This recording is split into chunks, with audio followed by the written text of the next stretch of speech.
This is the logical but very unfortunate sequel to our power outages video. We were out for lunch a couple weeks ago, and Blake spotted smoke rising up from the mountains. He could tell it was very close to our home. We had just been talking about how fire conditions couldn't be any worse. It hasn't been this dry here in like 100 years. It was unseasonably windy that day, and there was no rain in the forecast. So when I saw the smoke, my heart just sank. That was the beginning of a very stressful, chaotic couple of weeks for us and for our whole town. The fire spread so fast, it got closer and closer to our farm over the next few days. If it weren't for the tireless effort of friends and neighbors, we would have lost our farm. We're so grateful for our community's response. While various firefighting and military entities were involved, by far the most significant factor in beating this fire was guys from our community.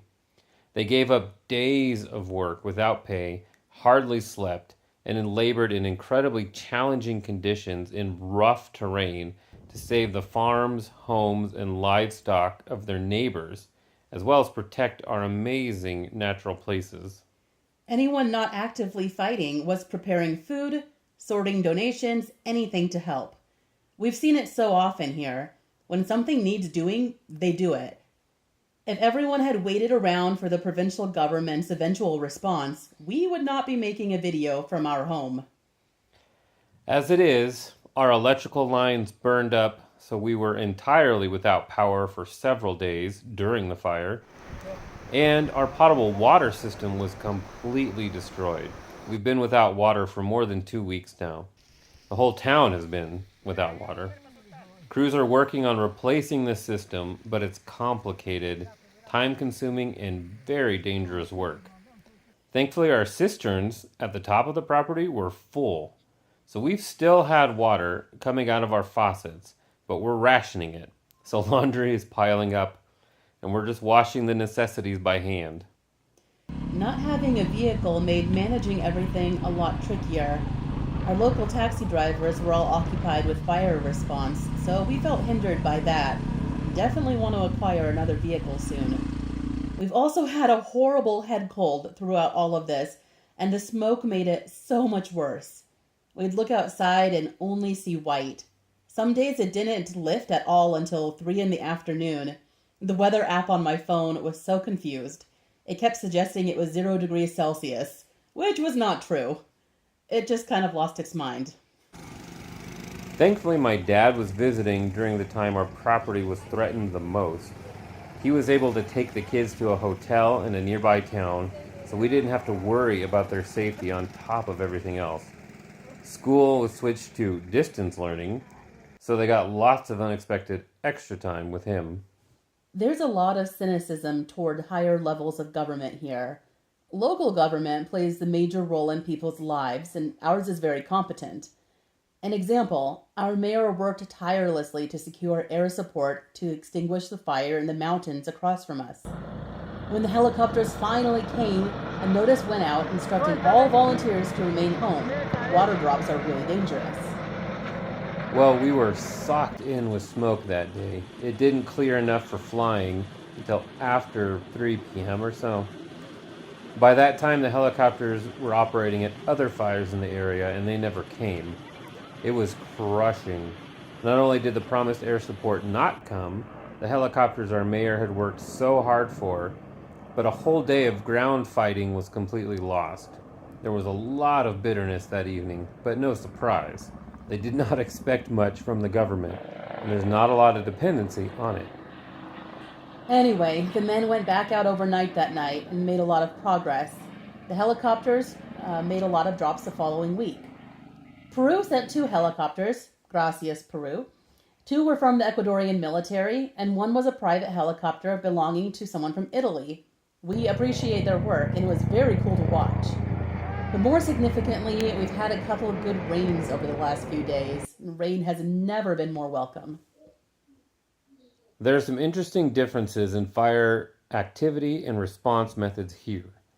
Because of the terrain, which is primarily mountainsides, Fire isn't fought with water from the ground. You just can't bring enough with you. Guys use shovels, chainsaws, weed whackers, machetes, and these interesting tools called batifuegos, which are a wide rubber or leather flap on a long pole that they use to literally beat the fire out. They're the perfect tool for the type of fire we typically see. They also dig trenches, which of course is a typical wildland tactic in other areas as well. Another difference is the fact that civilians fight fire alongside the professionals here.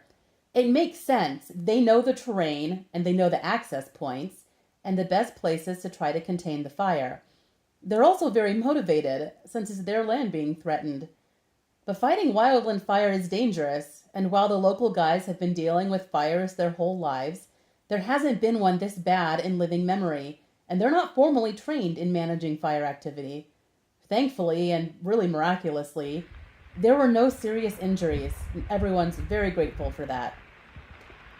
Also, even big fires die down dramatically here overnight, since the temperatures always drop and humidity climbs, but they reignite fresh again the next day.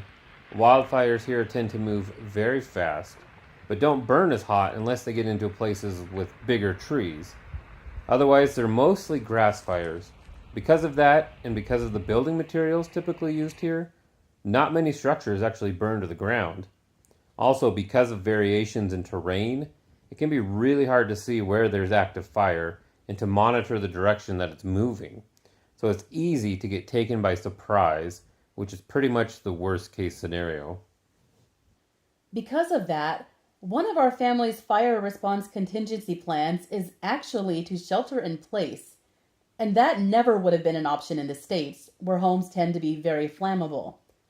But our house is made almost entirely from adobe blocks, concrete, and brick. It would withstand the type of fast-moving fire we'd see on our mountain pretty well. Being there when it burned past wouldn't be fun, but depending on how much time we had and where the fire was, evacuating may not be the safest option for us. Blake is very fire-wise, and thankfully we were pretty well set before the emergency. He further prepared our property by wetting everything down, running sprinklers, clearing any brush and debris from near the house, putting the tortoise in the bathtub, bringing the donkeys close. The animals were the biggest concern, and we had plans that could be implemented at the last minute to make sure they were safe. Wherever you are, make sure you have a plan for structure and wildfires. Have those go bags packed, run through your response with your kids. Just don't leave it to chance. This ongoing natural disaster is the biggest faced by our community in decades. So many of our friends have suffered losses, and a huge amount of protected forest burned as well. We know that ultimately fire is healthy for ecosystems, and it will grow back stronger. But right now it's hard to view this as anything but a tragedy. Still, there's a lot to be thankful for, which, as always, is all the more apparent in times of struggle. This Thanksgiving, we're grateful for the wonderful people who make up our sweet little village, for friends and families across the globe who offered prayers and support, and for the knowledge that we'll exchange ashes for beauty. Make sure to like this video and subscribe to our channel, Average Family Abroad. Thanks for watching.